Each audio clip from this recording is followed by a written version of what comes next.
Iran ইসরায়েলের চলমান সংঘর্ষের মধ্যেই ওমান উপসাগরের হরমুজ প্রণালীর কাছে দুটি তেলের ট্যাঙ্কার জ্বলতে দেখা গেছে।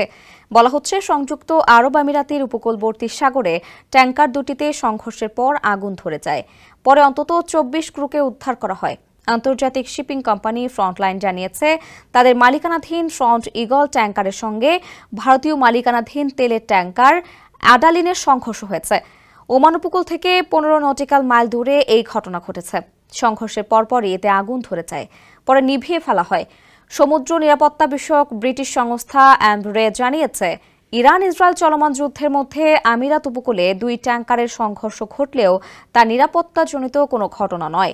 স্যান্ডেলিনা সো, রূপচর্চায় আভিজাত্য। তবে এখন পর্যন্ত সাগরে তেল ছড়িয়ে পড়ার কোনো তথ্য পাওয়া যায়নি। সামাজিক যোগাযোগ মাধ্যম এক্সে দেওয়া এক পোস্টে সংযুক্ত আরব আমিরাতের কোস্টগার্ডও একই তথ্য জানিয়েছে। বৈশ্বিক তেল বাণিজ্যের প্রায় 1/5 পরিবহন করা হয় হরমুজ প্রণালী দিয়ে।